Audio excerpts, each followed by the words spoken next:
Every year on Earth Day, we're supposed to reflect on all the ways we've made the planet worse. But what if we try something different? What if we reflect on all the ways we've made the planet better?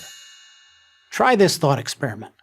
Imagine that we transported someone from 300 years ago, at the very start of the Industrial Revolution, to today's world.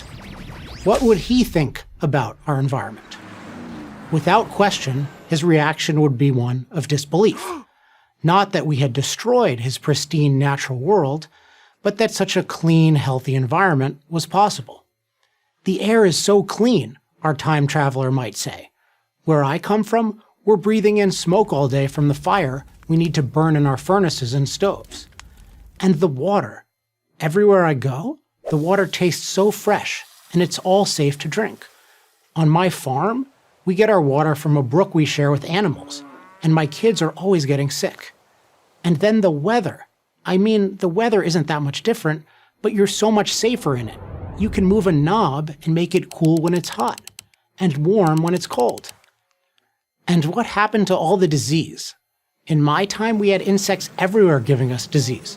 My neighbor's son died of malaria, and you don't seem to have any of that here. What's your secret?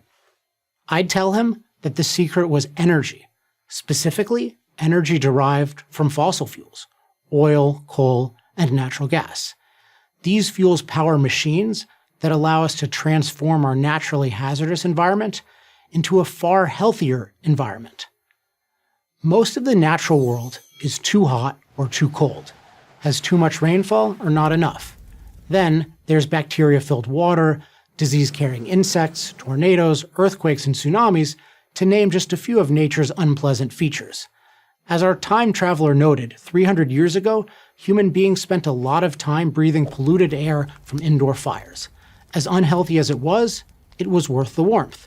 But we've been able to conquer all these environmental hazards.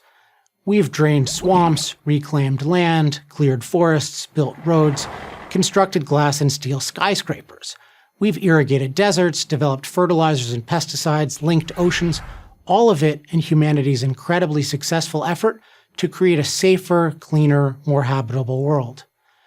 And we did most of this using machines running on cheap, plentiful, reliable energy from fossil fuels. To be sure, using that energy has carried risks and created negative byproducts. But thanks to technology, we get better and better at minimizing and neutralizing those risks. Los Angeles was once smog city. Now, its air is cleaner than it's been in decades. London's Thames River was once clogged with sewage. Now, it's clean. So, if you want to live in an environment that is safe, healthy, and clean, highly industrialized countries are the place to be. Where previous generations faced the risk of disease from simply drinking water, which was often contaminated, we have clean water, thanks to man-made reservoirs, treatment plants, underground pipes, and indoor plumbing. Where previous generations walked streets contaminated by large quantities of human and animal waste, we can conveniently and safely dispose of it thanks to sewer systems and the waste management industry.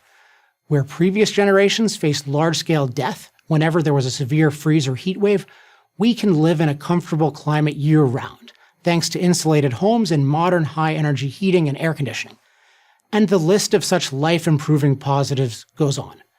Thanks to industrial agriculture and transportation, we have grocery stores full of healthy food year-round. Thanks to modern transportation, we have unprecedented access to the rich cultural experiences and natural beauty that the world has to offer. Many of the benefits of today's environment are reflected in life expectancy and population statistics.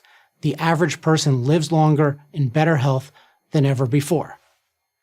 In sum, human beings have made the Earth a far, far better place to live for ourselves.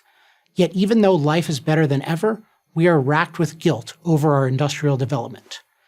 We hear endlessly that our footprint, meaning our impact on nature, is too big, and that we must go green by making a smaller one.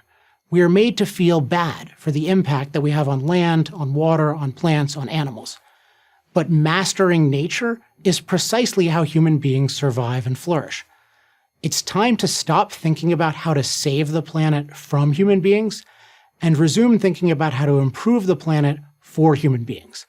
I'm Alex Epstein of the Center for Industrial Progress for Prager University.